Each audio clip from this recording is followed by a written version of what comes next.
नमस्कार दोस्तों।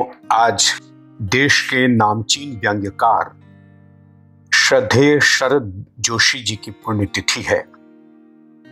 इस अवसर पर मैं उन्हें नमन करता हूं और अपनी विनम्र श्रद्धांजलि अर्पित करता हूं। आज मैं अपनी आवाज में उनका एक व्यंग्य प्रस्तुत कर रहा हूं। शीर्षक है 3 आदर्श भूलें। एक वृद्ध दार्शनिक के 3 पुत्र थे। तीनों बड़े शैतान, बड़े चंचल, बड़े मस्त। दार्शनिक की गंभीरता उन्हें निकट से छूकर भी नहीं निकली थी। दार्शनिक को यह देखकर बड़ा दुख होता कि उसके बेटे बुरी बातों में रुचि लेते हैं, बुरी बातें मुंह से करते हैं। उसने एक दिन तीनों को बुलाया, कहा, तुम लोग इतने चंचल हो जैसे बंदर होते हैं, पर कितना अच्छा होता यदि तुम तीनों आदर्श बंदरों की तरह होते और आदर्श बन जाते। तीनों बेटों को कुछ समझ में नहीं आया। उन्हें कभी समझ में आता ही नहीं था, पर जिज्ञासावश सबसे छोटे बेटे ने पूछा, यह 3 आदर्श बंदर कौन से हैं? हमें भी बताइए। पिता ने वही 3 आदर्श बंदर बताए, जिनमें एक ने बुराई न देखने के लिए आंखें बंद कर रखी हैं, दूसरे ने बुराई न सुनने के लिए कान बंद कर रखे हैं, तीसरे ने मुंह बंद कर रखा है कि वह किसी की बुराई न करे। पिता ने बताया, इन बंदरों की तरह यदि तुम रहे तो कितना अच्छा हो, मेरी आत्मा प्रसन्न रहे। तीनों बेटे सिर झुकाए रवाना हो गए। बड़ी देर तक कोई किसी से कुछ नहीं बोला। नदी किनारे बैठ काफी देर से वे लहरों में पत्थर फेंकते रहे। फिर छोटे बेटे ने कहा, जब मेरी इच्छा है कि पिताजी की आज्ञा मानूं और जीवन भर मुंह से कोई विचार प्रकट नहीं करूं, चाहे सच हो पर बुराई नहीं करूं। दूसरे बेटे ने कहा, मैं भी कान से किसी की बात नहीं सुनूंगा। तीसरे ने अपनी आंखें उपयोग नहीं करने का तय किया।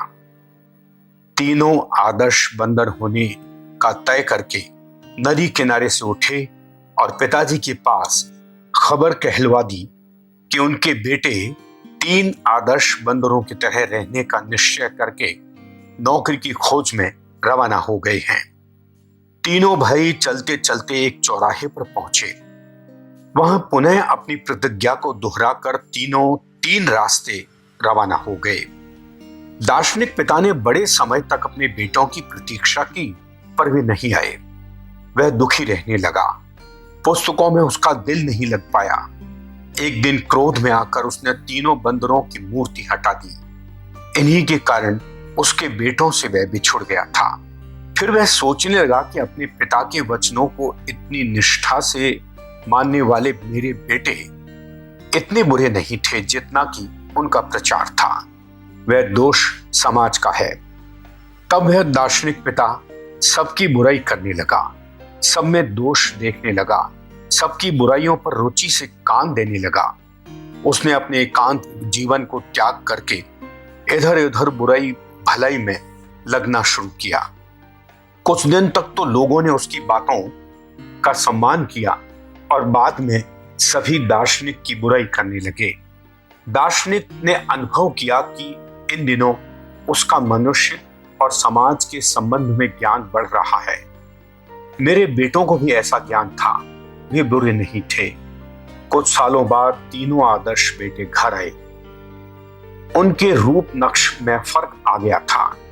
वे पहचान में नहीं आते थे। पिता की आंखों में आंसू आ गए। पिता ने पूछा, तुम लोग आजकल क्या कर रहे हो, कहां हो? सबसे बड़े बेटे ने कहा, मैंने अपनी आंखों से कोई बुराई न देखने की प्रतिज्ञा की थी। मैं उसका पालन कर रहा हूं। मैं सरकारी प्रचारक हो गया हूं। आंख से कुछ नहीं देखता, सिर्फ जो कान से आज्ञा सुनता हूं, मुंह से प्रचार करता हूं। दूसरे बेटे ने कहा, मैं नेता हो गया हूं। कान से किसी की प्रार्थना या बुराई नहीं सुनता। देश में घूमता हूं और मुंह से बोलता रहता हूं। तीसरे छोटे बेटे ने कहा, तुम दोनों तो फिर भी ठीक हो। मैं मुंह से कुछ बुराई नहीं बोलने का निर्णय करके गया था। मैं अब सरकारी विभाग में क्लर्क हूं बुराई कानों से सुनता हूं, आंखों से देखता हूं, पर मुंह से कुछ नहीं बोलता। धन्यवाद।